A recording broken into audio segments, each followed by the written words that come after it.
Since 1987, the Workplace Bullying Institute has been fully engaged in the fight against bullying and abusive behavior in the workplace. Stay tuned for a conversation with one of the founders of the Institute as we discuss the long road to healthier workplaces on this episode of the Psych Health and Safety USA podcast. From Flourish DX, this is the Psych Health and Safety USA podcast. Safety at work is more than freedom from physical injury. To be safe, you have to feel safe. Join us each week as we discuss psychologically healthy and safe work in the USA. Well, welcome to this week's Psych Health and Safety USA podcast. I'm your host, Dr. I. David Daniels, and I want to thank you for tuning in. Each week, we seek to increase awareness of the importance of psychological health and safety by learning from the lived experiences, research, and expertise of our guests, as well as advocating strategies to reduce harm and minimize vulnerability to psychosocial hazards in the American workplace. I am so honored today to have one of the, what we call in our community, the OGs of the fight to rid the workplace from abusive behavior and bullying, Dr. Gary Namie. He's a psychologist, or he's a social psychologist, an academic, a researcher. He's been consulting for years. Had the privilege of meeting him some years ago, and I am honored to be an affiliate of the Workplace Bullying Institute. The man, the myth, the legend is here, and we're going to get right into it. And again, the first question is, who is Dr. Gary Namie? So tell us, Doc, who are you? No, the first question is, what the heck's an OG? Original guy. Oh, yeah. Now, old guy, original guy, it's a term of endearment. Old guy? Yes, sir. Okay. Yes, sir. Anyway. Yeah. I knew you when you were still pre-doc. Actually, congratulations, David, on getting your doctorate. Yes, sir. In fairly swift time. There are so many people that say they're going to do it, and they fall short. So good on you. Thank for you. doing Thank that. you. Thank you. It was David who introduced me to the firefighting world, and everything has been positive ever since. In fact, the fire chiefs have done some remarkable work on workplace bullying. So, who am I? Yes. I'm Dr. Ruth's husband. She's the reason for the season. My wife, Dr. Ruth Namie, was a clinical psychologist who was bullied in a psychiatry clinic back in 93, 94, I think. And she got pushed out of her job, constructively discharged. And we didn't know what in the world had happened. And from that experience grew what is now 25 years old, the workplace. This year, this is our 25th anniversary of Workplace Bullying Institute. And as David said, we did research, but you know what we did in the very beginning? We listened to thousands and thousands of bullied people on the phone, telling their messy stories in disorganized manner, because nobody's linear. Right. And when it's so emotional, it's emotional abuse. So one's emotionality can be forgiven. It's a natural part of it. And so over the years, we've lived through the trauma of those tens of thousands of people, but then we started doing national surveys, worked a lot with unions and some early adopting employers, and we can talk about that. But I see you're part of a network now with this podcast, David, that's quite international. What were some of the countries that are involved, you say? Yeah, well, the folks over at Flourish DX who sponsor this podcast, to be quite honest, they're based in Australia, but there is a family of podcasts out there. There's one in Singapore, there's one in the UK, one in Canada, obviously the one in Australia, and now this one here in the US. So honored to be a part of the big family. We are, yes, chronologically, you're added last. Yeah. But we, America, the US, lagged so far behind every one of those countries. Not sure about Singapore, but certainly Australia was doing work in workplace bullying in the early 90s. The group that started there, Beyond Bullying Association was their name. 4 people, just 4 individuals, couple mental health folks and a management professor. And they worked on laws. First, they worked on helping people and educating the public, just like we've done. But they've been more effective. They've been able to get laws in both their workers' comp system and statutory laws. Australia has one of the few criminal laws against workplace bullying, where a poor 19-year-old gal named, what was her name? Braddock. I'm stumbling and I don't want to mess up her name, but the law is named after her. She was a 19-year-old who took her life. She was working in a small bistro, for crying out loud, and her boyfriend was among the tormentors. And cafe owner said, "Do you want me to tell your parents? Maybe we can help you." She was too ashamed, and she took her life. Wow.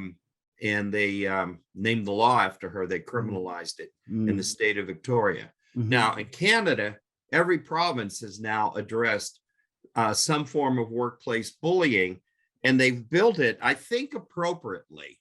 Okay. Let me back up. The Canadian history is first in the province of Quebec, where it was an employment law code. And it was rather messy. And what it did is I disagree with the fact that it forced complainants into doing mediation. And we know mediation is not appropriate for workplace violence, of which bullying is a form, albeit non-physical, sublethal form. Okay. But Quebec led the charge, and that was 1990. No, wrong country.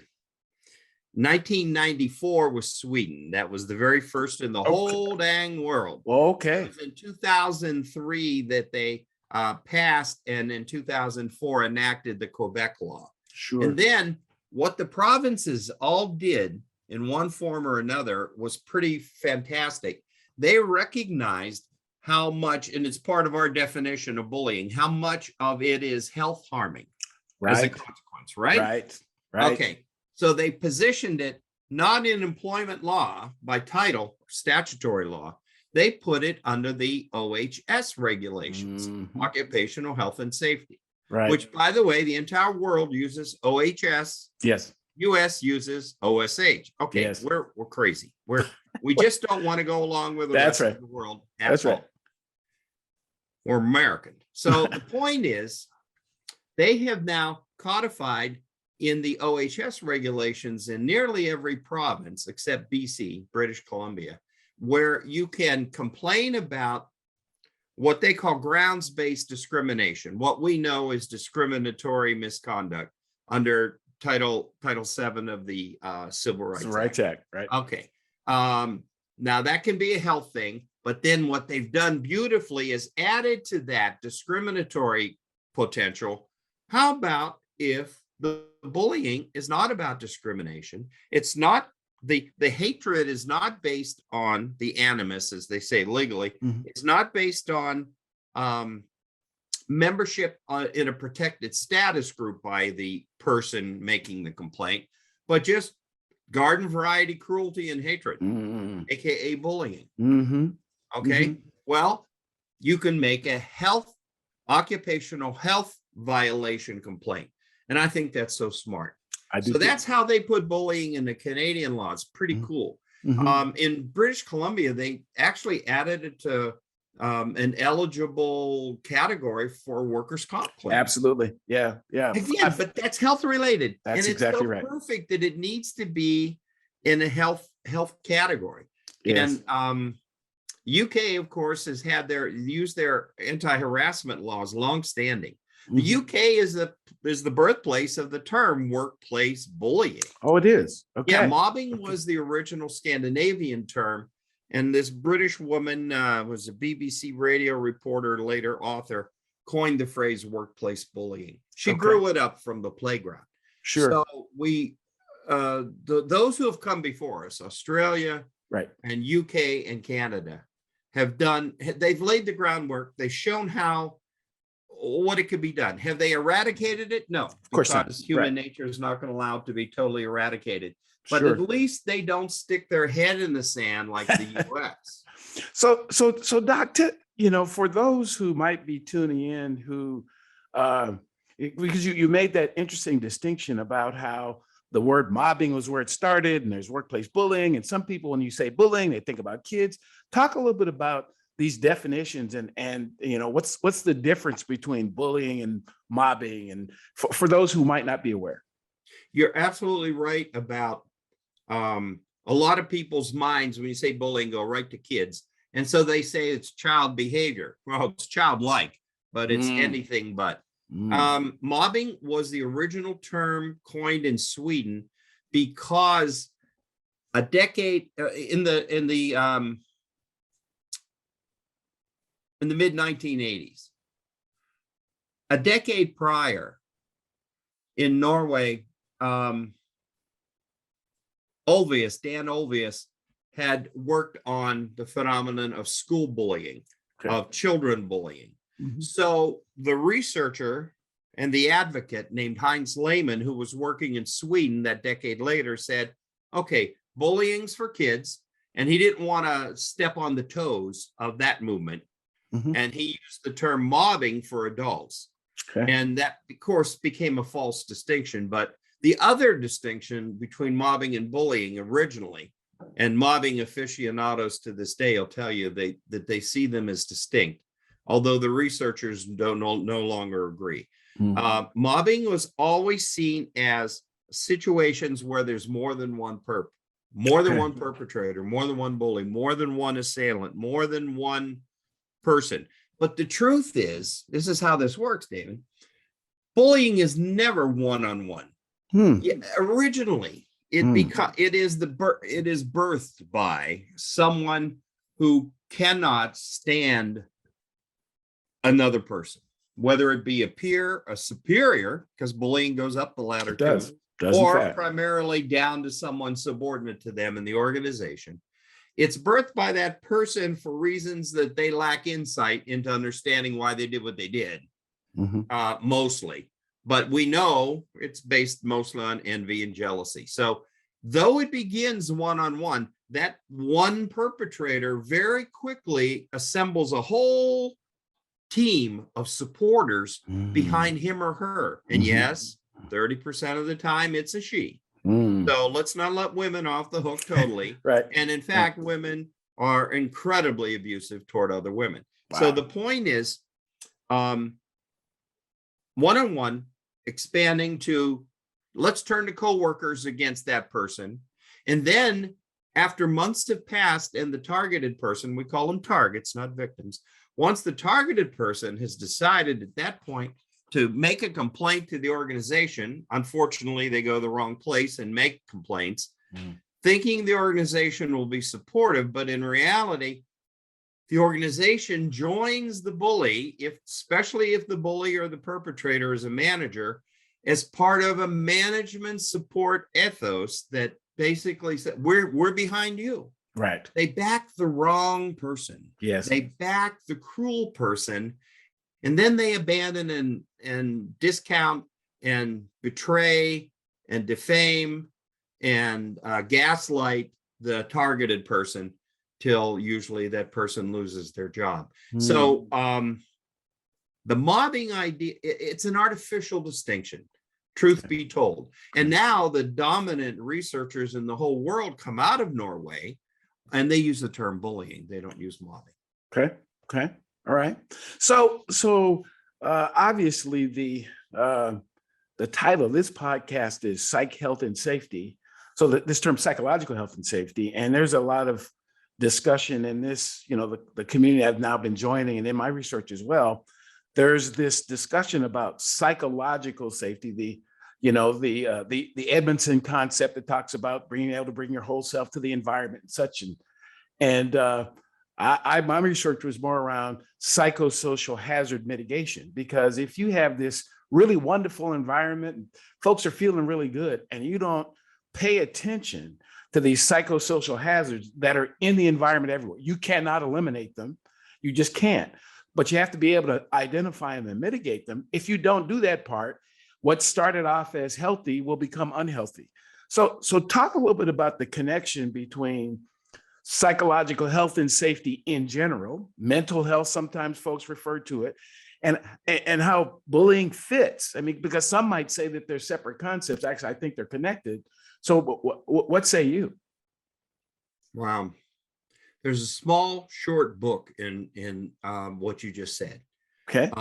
First of all, I always cite Edmondson's research because that was adopted by Google when they did their internal research, trying to designate which teams were the most effective, okay, the most creative, the most innovative. And they found that the barrier to creativity within groups, and Edmondson uses the concept of psychological safety, where she's talking about the group as the unit, the work team as the unit. The barrier is feeling that you cannot be safe to speak up without ridicule, retaliation, and debasement. And so the whole thing is psychological safety is the freedom to speak up and the freedom from ridicule and torment. And for us, harassment, AKA bullying. Mm-hmm. But then you dipped your little toe in there with your dissertation into the psychosocial. Now, that's a newer concept. Edmondson's original paper is 1999. Yes. Google, that was back in, I don't know, maybe 2015 or earlier. The years fly by. My good friend always said, as we get older, that's because everyone else is trying to push us out quicker. So it's expedited. So I don't know exactly when that happened. Sure. But I do remember it was front page New York Times, where the lay world heard about this research that Google had incorporated into their own team assessments. So that was really, really cool to me. But then a little later, and coming out of Tasmania and Australia and all, comes psychosocial, the psychosocial work environment, which is more encompassing than just psychological safety. In my training, which you have taken, but is now constantly updated, Workplace Bullying University, go online to see about registration details. Absolutely. Next class is not till the fall. In fact, I'm starting the weekend tomorrow. Okay. The date of this taping, tomorrow's the next university. Here's the point. I think we need, for a healthy workplace, those two safeties. Yes, the psychological, but we need the psychosocial safety climate to ensure that that employers have incorporated into the intangible work conditions and the delegations of authority and the way communications are handled. Please add to that the quality of safe social relationships. Yes. And so there's where we get the psychosocial. Now, I say, and this is my version of a healthy workplace, you need them both. You need the psychological safety. You do. The psychosocial safety is the freedom from emotional injury. Absolutely.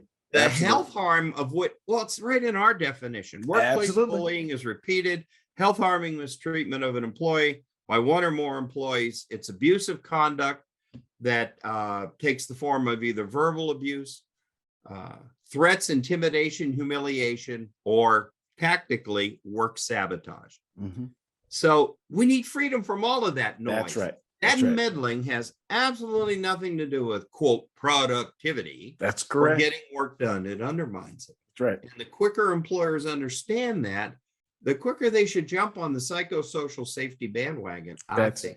Absolutely. Yeah. And as I talk about it purely as a occupational safety and health professional, there's these 6 hazards that we're exposed to in the workplace: biological, chemical, ergonomic, safety, and physical. And in the United States, we forget about that 6th one. That's right. Our list is short. Our list is short. And then on top of that, if we were to address that one, we get less of the others. because often these physical, so a person is driving down the road and runs into the back of the person in front of them, it's because they were stressed out by their boss who gave them way too much work, unrealistic expectations, something happened at home, they're sick, whatever it is, mentally they're not into it. And then eventually it shows up physically. So I don't think we pay enough attention to how people feel. It's That's an important how people artificial feel. distinction, isn't it? Absolutely. It The totally is. psychological health and the physical health. The point is, all of the mistreatment that has been the center of my life, dwelling on the dark side of work all these years, is all about stress-related diseases. And they are, yes, they are biological. Yes. But the brain is biological. The stressed brain is reacting chemically. Yes. As we know to, Yes. now we know. We didn't know all this when I was a professor. I had two careers. I was an academic for 21 years. Then this happened to my wife, and this has been my second career, and I don't need a third. But the point is, I'm a recovering academic. Hello, my name's Barry, one day at a time, a little more practical. Right. But the point is that is an artificial distinction. It is all biological. Yes. What was the phrase Peter Schnall used in one of his books? And how does the next something external in the work environment, some negative condition, get translated to hardening of the arteries, arteriosclerosis? Yes. And they called it a psychophysiological transformation. It is an amazing thing. Right. But it's all run through the perceptions, and the perceptions are all routed through your brain. Well, absolutely. And therefore, we never knew about the brain's role in stress until the explosion of the technologies to study the brain, functional MRI, and then other techniques, PET scans and other stuff. But the point is, now we've got these things so pinpointed, the reactions in the brain, we can see how the stressed brain operates. That property of atrophy, of reduced cortical volume, or it doesn't have to be the cortex. Primarily, you want to screw somebody up. When you're hounding them, not just meddling, when you're tormenting them, harassing them on a chronic basis, that's a key. Right. Chronicity is key. Right. And we're not talking about a single emotional explosion. We're talking about steady drumbeat mistreatment, degradation of another human being, showing utter contempt for that other human being. Right. Let alone you and I talk about the need to care for one another. Sure. That's only what good people talk about. Right. The truly evil ones among us don't even consider that. It's how may I torment and control someone else on a daily basis. When you subject a person to that the stress hormone, just take one example, the stress hormone cortisol, which is, we've known how it affects organs as it courses through the veins during times of fight or flight, initial stress arousal. But we didn't know what it did to the brain. Now we do. Wow. If you take this routine pounding, your memory centers, hippocampus, amygdala, and frontal cortex, are going to be atrophied. You're actually going to lose volume in those regions of the brain. And when you lose volume, when it shrinks, you lose, and it does it by dendrite shortening. It doesn't kill off all the cells. It primarily shortens the dendrites. Hold on to that idea. There are two ends to the neuronal cell, the tree-like dendrites. Okay, so they get shortened. The volume is reduced. Here's the key. The behavior changes. The brain's functionality changes. You can't lay down new memories. Furthermore, you can't retrieve the old ones. Well, what passes for competence and intelligence? It's sound memory. It's the ability to recall everything in the past. You're the go-to expert in your department for years and years. But now that you've got this new boss who's hounding you and all that, you suddenly can't perform. Right. You have not lost the skill. You now are having a biological restructuring of your brain because of another human being. That's psychosocial work environment messing with your biology. And yet there's no appearance of it. So people say, well, you look normal. but you're not functioning normally. Right. Plus, even I just got new stuff in the university. Your own self-perception is distorted. You Wow. can't even know, you don't know what you don't know. Right. So here's the point, that dendrite shortening is the key to recovery. If you get healthy again, if you are made safe again, if your psychosocial work environment is addressed by an intelligent employer who cares for the health of employees rather than backing up an abusive manager or one of your peers or an abusive person, period. If they get with that program and put employee health at the top, make that a priority, then what happens is you will get healthy again, because the second property of the brain is plasticity.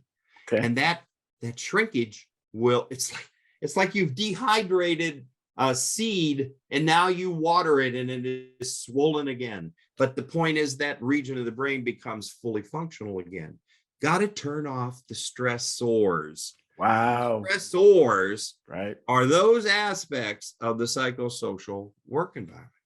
So what we hear so much in the US, and actually sounds like around the world, is, well, it's the person. So we've got to send them to yoga, and we're going to put some fruit bowls out, and we'll send the AP, and we're going to do all these things, and wellness program. Yeah, all the wellness programs. But what doesn't get addressed is the environment itself. So which is where the problem is. The problem's not the person. The problem's the environment we put the person in. Did you go out and hire someone who you thought was terrible, who you thought couldn't perform, who you thought couldn't do the job? Absolutely not. You hired the best people, the most qualified, the highest on the list. So what happens 6 months, a year, 3 years down the road when they all of a sudden can't function, and they've been telling you the entire time it's the environment, the entire time? Sometimes you hire good actors. And what happens is, when the work environment provides an opportunity, when the opportunity to aggress against other people presents itself, certain types of toxic individuals aren't toxic. Certain types of people will perceive that opportunity as a chance to gain advantage over others, and they will exploit others. People we call targets would never see that. Right. They're blind to that. They're naive to that because they lack what we call political intelligence. You know what? The hell with political intelligence. We haven't even mastered emotional intelligence and caring for one another enough. Let's please not move on, as one Harvard Business Review paper said. Forget emotional intelligence. Let's go with political. So now so to deal with bullies, we all have to learn to be bullies. No, and no, and no. Right. Those kind souls, those kind, tender souls, I want to preserve. Right. I don't want them to have to be under attack. Why should they have to change? And of course, that's their sense of injustice themselves as they perceive it. Why should I have to change? All right. Why do we focus so much on individuals? First, and then let me give you a nationalistic explanation, that America loves individualism. We revere individualism. We focus on the cowboy mentality, and that personal bias. That also means we're willing to elevate authoritarians to godlike status and follow them into the pit, which scares the heck out of me. But there is that notion that individualism, as opposed to European collectivism, it's not as stark a contrast as it used to be, because quite frankly, authoritarianism is creeping all over the world, as we know. And so don't separate societal trends from the workplace. The workplaces are embedded in society. They are. But nevertheless, American firms still, look at what we do to CEO salaries, the skyrocket, the disproportionate pay they receive by virtue of being on the top of an org chart. We speak of people being higher and lower, of being superior and inferior. The language of org chart thinking in hierarchical arrangements, as Sapolsky says, the stress guru, itself is stressful to organize people into tiers. Okay, so but that's how we think we do it. But you know what? Every corporation, every organization, every employer, every company is human made. Right. It's not biological design. Right. You could change that. Right. And if you find that design by itself is hurting people, okay. The second explanation has nothing to do with Americanism, and it's more the human condition. Quick social psychological tip. People tend to render work environments invisible because we don't see them causing people's actions. Rather, we focus on individuals, we over-attribute. This is called the fundamental attribution error. Funny title for a very simple concept. If I'm looking at you, I'm holding you accountable for your fate. If you're bullied, there must have been something wrong with you. You're flawed. If you're in charge, then you must have some magic power that put you in charge, and you have tremendous qualities and characteristics. So it's two sides of the same cut. But we humans now, not just Americans, humans tend to focus on when we perceive people, they are dominant in our field of perception. And so when we perceive people, guess what gets ignored? All the invisible factors in the work environment. We don't see how the person was supervised over the last 6 months. Right. We don't see how their work hours were changed, Right. how it deprives them of time at home with family. Right. Certainly, we can bring in family. We don't see stressors from the family. We don't see the workplace culture's imposition of its way on the individual's value system. We don't see any of that. All we do is, I'm looking at you, Joe, and all I can figure out is it must be something about you, either good or bad. I'm willing to give you that power. Now, that means when it's bad fate, I'm assigning you blame for your own fate. Right. But you, as a targeted person, never once woke up on a work day and said, you know what? Today I need a good heavy dose of humiliation. I'm going to ask for it because that's going to make me a better person. Wow. Hogwash. Wow. Hogwash. Wow. Until we start focusing on the invisible. That's the key for investigators. What makes a sham investigation into complaint shameful and shameful, I guess, if that's a word, is they just focus on the players. They go to the alleged perpetrator. Did you do it? Nope. What's wrong with you? Now, what is it about you that made him or her want to attack you? There must be something. Let's dig deeper. Furthermore, that's dangerous if you do it as a business, because now you're never going to draw the conclusion where you see pattern and practice of repeat offenders. A healthy workplace depends on an honesty and clear, frank investigations into complaints so that the organization faces its own truths. Where did it let people down? My gosh, Bob, my bully's always Bob. Bob is still here. Right.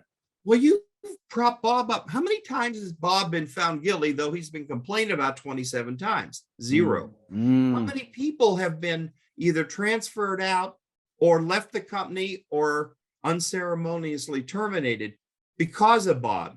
27 out of 27. What are you not learning from that? Bob is creating a toxic work environment that a reasonable person cannot operate in. They lack both psychological safety to speak up, and they sure in the heck are at, as you say, the phrase is just what you said, psychosocial hazard risk. Every day they come to work, they are at risk of more psychological injury, stress-related diseases, as I say, we just go merrily along, and we let the turnover happen, the disproportionate turnover. You want to be a bullying consultant? Here's what you do. Show me the turnover rates across departments. And if one just jumps out, I say, there's where your bullying is. Right. Now, Right. For billable hours, you need to drag that out, that analysis out. But I'm telling you, it's as simple as that. So we are in the midst of what some are describing as either the great resignation, the great reassignment, the great reassessment, the whatever it is. This environment where And again, I also hear that there's a labor shortage. Now, personally, I don't believe there's a labor shortage. I think there is a change in the mindset of people in terms of what they're going to accept at an employer. I think that's different. I think that many organizations who have set themselves up to hire the same people year after year after year, some of those people are retiring. Some of those people aren't like you. Some of those people have different skills than you, and you're not willing to make the change. But having said all that, talk a little bit about how this concept of, workplace bullying, abusive behavior may be affecting this whole great resignation period that we're in. Is there a connection, do you believe? Yes. Okay. Any other questions? Tell me more. What you just said is one of the few, if any, maybe the only good thing to come out of the COVID sending us home and Zoomifying our world. Right. And I know that it upsets some people to be Zoomified, but hey, I get to see you and talk to you all the way in Georgia from Washington, right, on Zoom. Right. I've been doing my legal work, my expert witness work by Zoom. I've testified in trial by Zoom. I don't have to get on airplanes and fly yet. I love Zoom, but I'm an old coot. Right. So it's maybe I'm driven more by the convenience of it. Sure. I know in our 2021 national study where the bullying rate was 30%, whereas for remote workers it was 43%. It's really? A little higher. Wow. And they use the remote work in group settings to berate and continue to humiliate people via Zoom. It's not the technology that's enabling it. Right. It's just displaced from in-person bullying. Now, what I see happening with these companies, incredibly, that the couple big tech companies in Silicon Valley that have insisted that their workers come back, insisted that they be there in person, is, to me, that company is revealing its need to control its workers more than valuing getting work done, especially in the tech world. Remote work is easily done that way. It's like they want to see it. Okay, I get this junk newsletter from SHRM. SHRM, this is the HR Trade Association. Society for Human Resource Management. Yeah. Right. And the latest one said, how are you going to maintain attendance in a remote world? And the little subtitle begins, a little description: control must be maintained. How do we do this when we can't see them? Well, as we know, through the implant, sending people home with a company laptop, they put a lot of the surveillance programs on them called bossware, where they're monitoring keystrokes and time away and being able to turn on microphones and cameras remotely in people's homes. What? You know what? You're renting my brain. You don't own my brain. Right. You're renting my brain. Right. And I need to turn it off, which takes me to a 2022 book, just came out. The author is Ellen Cobb, C-O-B-B, Ellen Pincus Cobb. Like you, an ally, a friend, colleague. She's an attorney, and we forgive her for that. The point is, she has written several books about bullying laws around the world. The 2022 book was, and you'll love this, she reviewed the psychosocial work environment laws around the world and contrasted it with the US. And of course, the US is the last to adopt anything. We haven't adopted any of it. Right. One of the things I was just hinting at was the idea of being left alone during non-work hours. And Europeans, I remember years ago, in the UK, they made even email contact by a supervisor to an employee off work hours a penalty for the supervisor. Wow. In America, it's like, you're hounded while you're on vacation. You were told on Friday afternoon, you need to have that project in on Monday, and you darn well better do it. That's the way we are. So not only we are not attending to any of these types of psychosocial laws. Right. I forget the name of that whole category. You know what it would be where they leave you alone. But it is basically time protection kind of a law. And every nation has one. Except us. Mexico and Canada have such advanced laws with respect to separating work from your life. We talk the language of work leisure, but then we let HR manage it. No. Right. Work means I don't want to hear anything from you, HR. Right. Ever. And I most certainly don't want it during my vacation time. So that book is a read for your audience, because you will be amazed the guidance. And in fact, she cited those major 6 categories of occupational hazards, health hazards, and we just do not consider psychosocial as one of them. Now, Great Resignation. Because people have had the Zoom life now for quite a bit of time. If you're white, come on, you got to be white collar to be Zoomified. You do. Grocery, all people deemed essential who have been shat upon because of that essentiality. In fact, the way we've actually acted is you're not essential because you got to be here in person and expose yourself to the disease, to the pandemic. You got to be there to bag the groceries. You got to be there to stock the shelves. You got to be there. Well, why don't we treat them like they're essential? Right. We ought to elevate their essentiality. But we don't. We don't. But more gaslighting. I'm white collar. I get to use Zoom, and I know it's a luxury, and I know I'm lucky. And I'm near the end of my work life. So let's get that straight. I like the comfort of it. But for everyone else who's been Zoomified, it has allowed them to ponder the meaning of their existence. Why do I, and this is funny, when I was younger, I used to do it. Why do I commute for an hour and a half each direction in LA to go to my lousy teaching job? Because I was young and stupid and I didn't know any different, and I needed the job and the health insurance. It's the simple answer. And I did do what I loved, but we tolerate all of that stuff without questioning. When it is stopped, only when it is stopped, the commute is stopped, do you ponder and say, look at all the extra time I have. Wow. And it also, it's increased domestic violence, because now it has put a real focus on their family life. And maybe if things aren't as good as they thought they were, maybe they need to be working 80-hour weeks to sustain. I don't know. But I love the fact that it forces upon people who never had the time, quite frankly, to think about their job, to think about its meaning and its role in their lives. Now, that cannot be bad. Now, I know there's already backlash against the Great Resignation, and maybe that's not true. Maybe it's the great something else.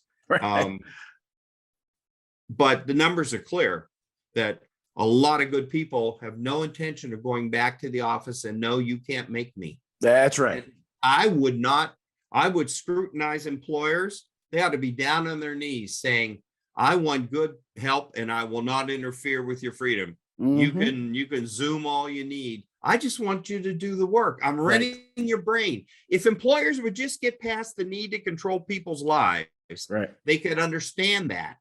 So you know what's strange? Here we are, you and I, fools that we are, lobbying for employers to care more about psychosocial work environments, the caring component, the quality of relationships among workers at work, during the work project, during work time. When in reality, employers have been dabbling in the field in the wrong way. They are over intrusive. They try and impose goofy things like wellness and values. And I love the phrase, what's it going to take to engage a worker? Engage safety. Yeah. Quit tearing. They open their mouths and they get ripped to shreds. That's disengagement. That's every program American employers launch have disengagement as their inadvertent outcome. And Right. it's only inadvertent if they were too stupid enough to have seen it. Right. But they're stupid because they haven't taken it into account. Right. Now, Right. what employers have ever done squat about bullying in my 25 years? Because we've created programs and products. I had been consulting since 1985. Now I'm Sure. giving away the age. Sure. I knew, and I'd been a management professor, I knew what it took for an organization to do what it needed to do. And so when we picked up bullying as our quote specialty, I thought, well, we'll just apply all of that to this. What a lesson I got in resistance. What a lesson I got in employer denial. Because just as bullying carries with it a heavy load of personal shame, I think it carries organizational shame too. Because at some level, they know what Bob is doing. Right. Bob's been doing this nonsense Right. and mistreating people for decades. Right. They've paid out. Go Right. talk to if you're a big corporation, go talk to your risk management department and see how much money they've paid out in settlements and severances just to get rid of the people who were threatened to expose Bob. Right. Okay. Right. Right. But that doesn't mean they jump into it and say, let's do Bob. Right. And here's why. Back to your explanation of why do we personalize everything? Why do we individualize everything instead of seeing in the social context? Right. No, we're not Europeans. We do not have a collectivist culture of mutual commitment to one another's well-being long-term. That's not how Americans operate. That's for sure. I said that long before this huge partition in our society that's happened over the last decade or so, which I still bemoan, but I know that it's coming, it's just getting worse. But long story short, now I lost my train of thought. The tracks go in a lot of directions, and I obviously took a dead end. Go ahead. No David, worry. where you wanna go? So where I wanted to go, we've hopefully, if folks have been paying attention, they've heard kind of what the problem is and the pervasive nature of the problem here in this country. But there's some other work you've been doing at the Institute relative to the Healthy Workplace Bill. And I want you to talk a little bit about where that concept comes from, what the idea, because eventually, I mean, it happened with virtually every law in this country. Somebody had to come up with the idea and continue to push it. And in some cases, it took decades. It took 100 years after we did the Emancipation Proclamation to have a Civil Rights Act. So this is going to take time. So talk a little bit about the Healthy Workplace Bill and the efforts that have gone into that concept over the years.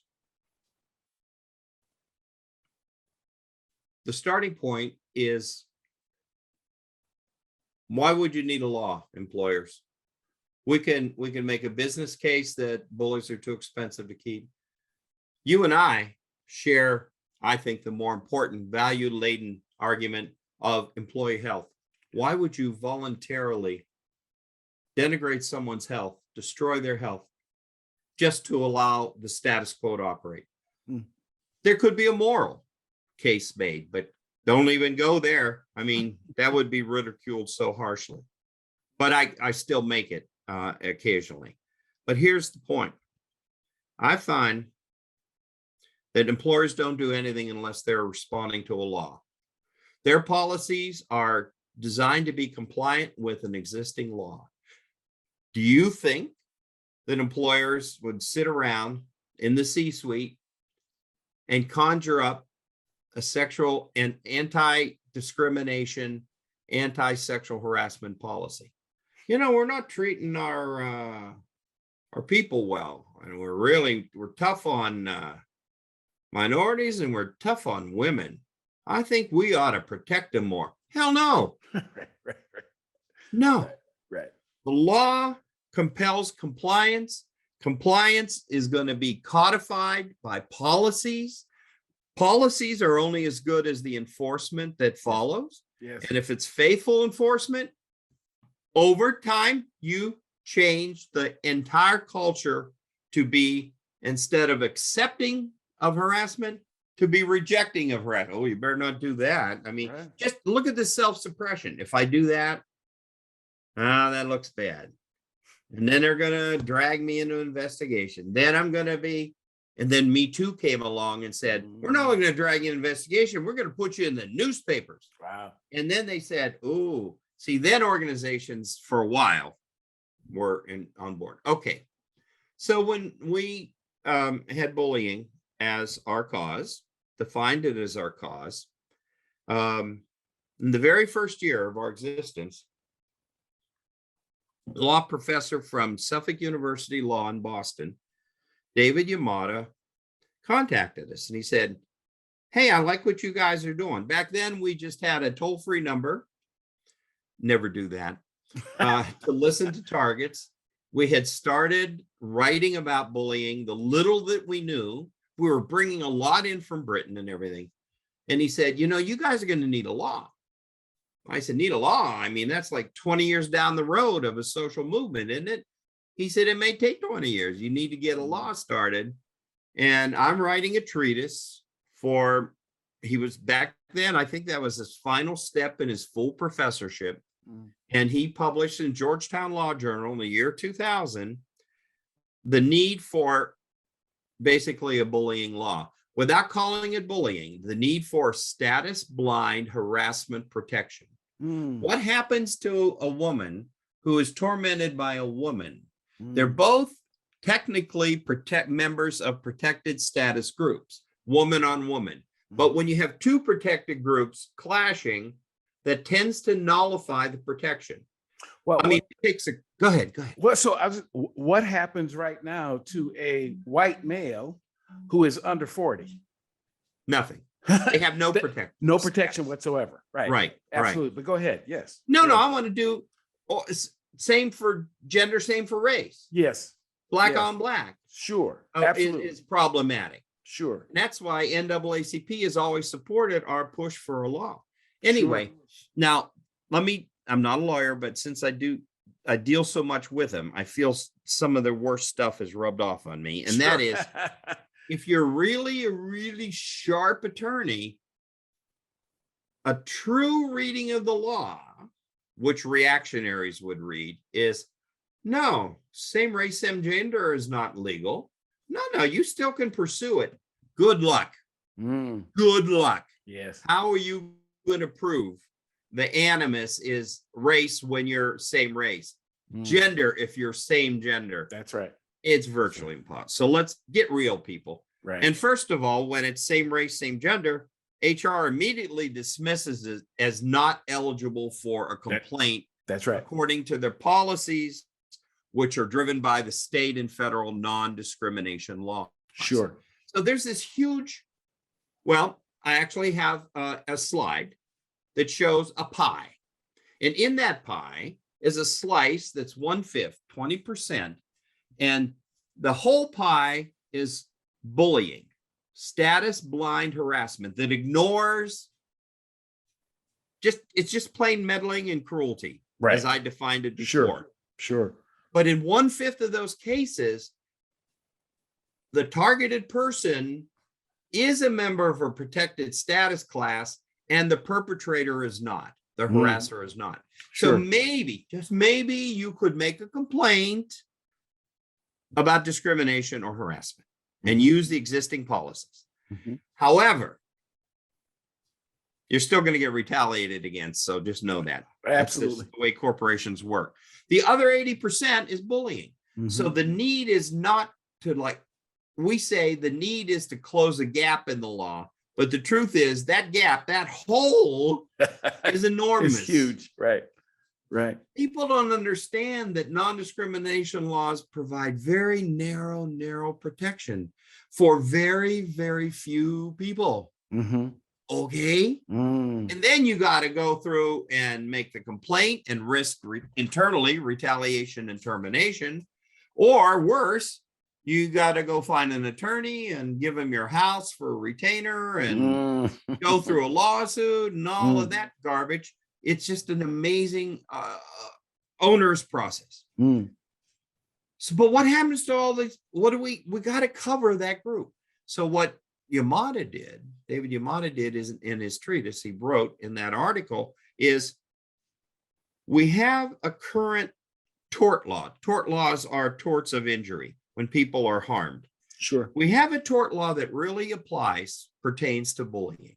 It's called intentional infliction of emotional distress. Okay. If that law were effective, you wouldn't need another law. You wouldn't need a new law. The problem is that one of the conditions of IIED is that the conduct must be outrageous, defined as outrageous. Now, you and I say, in the cases that with which you're familiar in bullying, it's all outrageous. What's that got to do with work? That only is about interpersonal. That's a campaign of interpersonal destruction. Right. Without merit, baseless, useless, serves no corporate purpose. No mission is accomplished from that. And most certainly no work is done better based on it. Okay. Mm-hmm. Having said that, the U.S. court's definition of outrageous conduct is the conduct must be beyond the bounds of civilized society. Whoa. That is essentially an unattainable standard. And so what Yamada did is he reviewed the pattern in IIED cases and how they failed because the judges would not grant that the conduct was outrageous. Now you take that same tort north of the border to Canada, they'll call it emotional distress or nervous shock. But their definition of outrageous conduct is what a reasonable person considers outrageous. Right. Now it's more humane. But not in America. Our standards are too high. So he said, given the gaps in civil rights laws, non-discrimination laws, coupled with the failure of IIED, you're going to need a law. Right. And that was his theoretical position in the year 2000. Sure. In the year 2001, we're talking now, we've become friends, and he says, and I said, well, how are we going to do a law? And he said, I guess I better write it. I said, yeah, I think you should draft it. Probably should. Yeah. And I dubbed it Healthy Workplace Bill, seeking to have a name that would make it hard to argue against. Sure. You know, like right-wing conservatives name something the antithesis of what they're actually trying to accomplish. In this case, I wanted a bill that would compel an employer to take reasonable steps to prevent and correct abusive conduct. We don't use the term workplace bullying in the text. Reasonable steps means policy and faithful enforcement. Policy enforcement, reasonable steps to prevent and correct. Policies prevent, correction is the enforcement and the accountability part, having consequences for offenders. Abusive conduct. Defined is exactly how I define bullying for you. And long story short, he gave us the bill, and I didn't know nothing about birthing a bill. And I was guided in the California State House by a network of staffers to the lawmakers themselves. It's kind of hierarchical system. In the bigger states, lawmakers have staffs. And staffs do all the work. They do all the prioritization. They pick what the lawmaker should focus on, really. That's right. And this guy walked me through the reality, and I got a heavy dose of reality, and their network spread us around. Then Ruth and a teacher named Carrie, who had come to us early, and I went to the state capitol, and we visited lawmakers, and I grabbed the box of Kleenex, holding it, waiting for the tears to flow from hearing the two true stories they were about to hear. And we found a sponsor. And so the first state was California. From there, we kind of learned what's called the meet and greet things. We learned lobbying as citizens. And the big difference was we would meet with staff and be sitting on the little leather couch, but we'd see people with briefcases go directly in to meet the lawmaker. We knew there was cash in those briefcases. Or checks. Yeah. Those were the lobbyists. They Right. met lawmakers. Right. We met staff. Sure. But later we did come to meet the lawmakers. Sure. And so we took those principles, and I threw up an invitation on the website then. Who wants to learn to get a law enacted in their state, introduced in their state? Mm-hmm. And so since then, 31 states have introduced the Healthy Workplace Bill. Mm-hmm. And no one has enacted it but Puerto Rico. Yeah. Puerto Rico enacted it. Absolutely. But Bless their heart. But at the local level, as you know, And do tell them. as Dr. I shared, Daniels, tell us a local level success story. And I'll share with you, I made that attempt here in the state of Georgia, first to a state senator, then to a state representative, and they put a lot of energy into it, but you got to get through the process. And they were busy coming up with other bills on other things that I want to talk about at the moment. But I found a city council member here in the city that I live in who actually has the experience, multiple experiences of being a target of bullying herself. And that's always important, is to get someone who gets this, someone who has the lived experience. And she was able to sponsor what in my city is called the Healthy Workplace Ordinance. So it's a slimmed down version, but it is based on the Healthy Workplace Bill, and it passed in March of 2022, and it's law. Now, just like all these other places in the world, has it eliminated the problem? Absolutely not.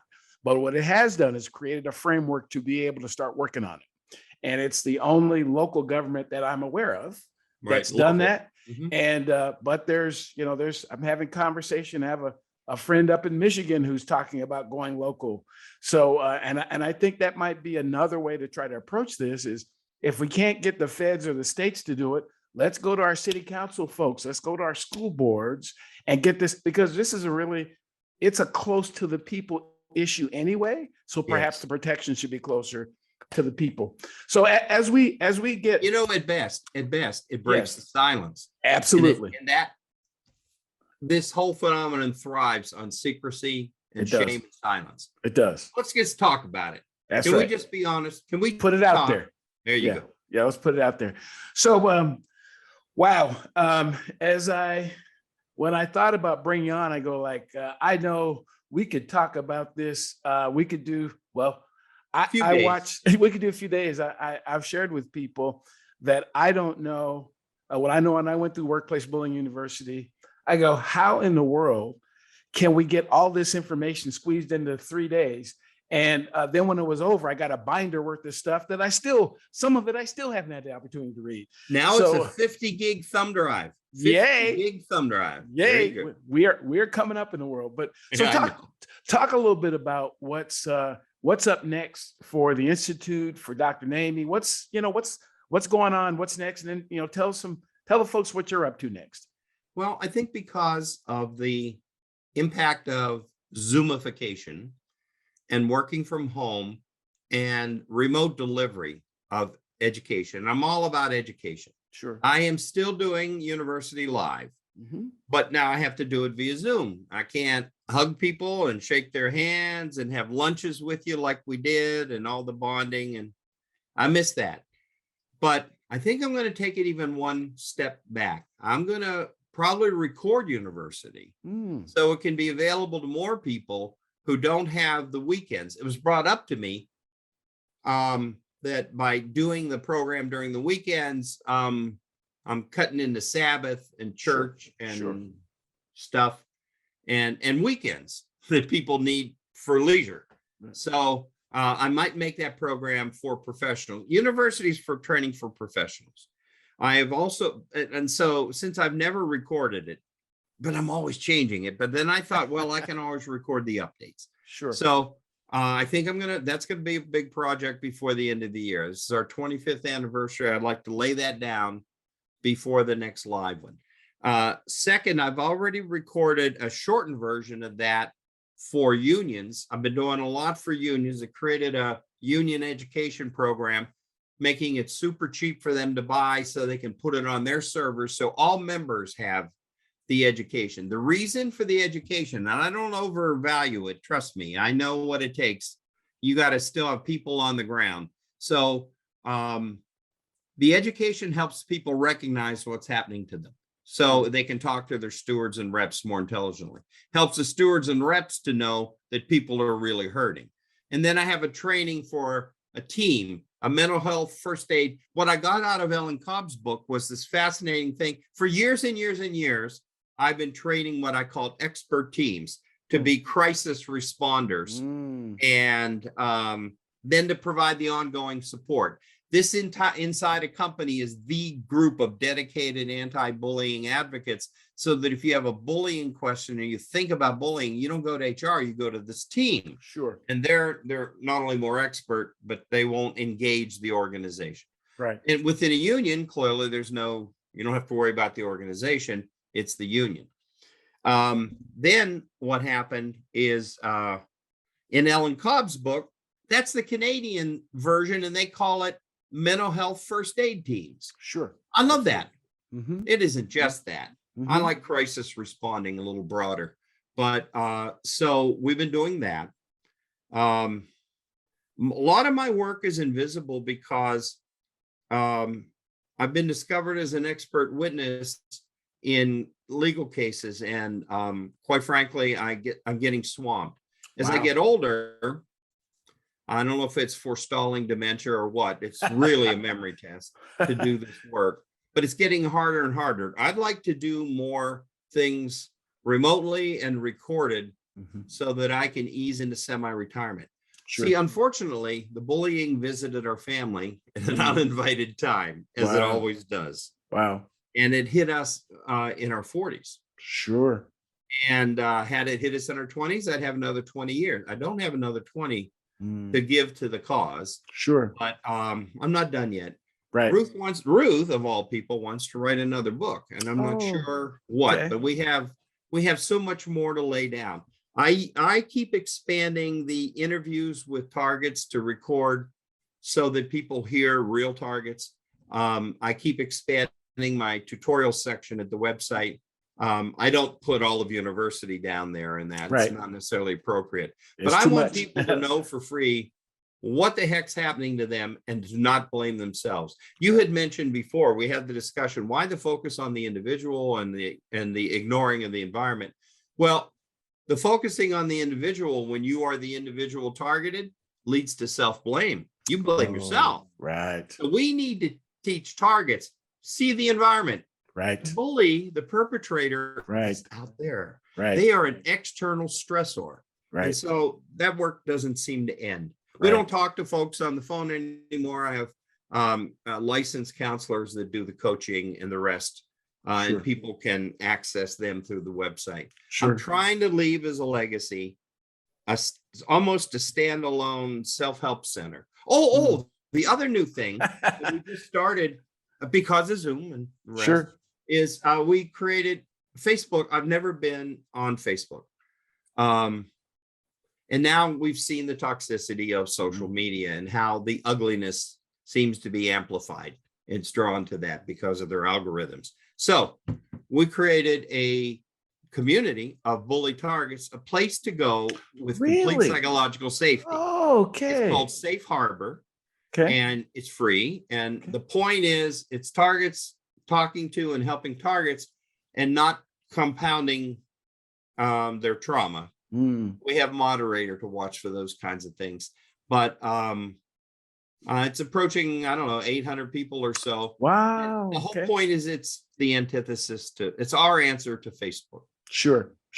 And they can get there through the front page of the WBI website, workplacebullying.org. If you go there and scroll around, you'll see everything. Right on. I got a lot of stuff going on there. I've put it all in one place. You have to be patient. You have to be wanting to be a student. But if you're bullied and you're wondering what the hell's happening to you, please go there. Absolutely.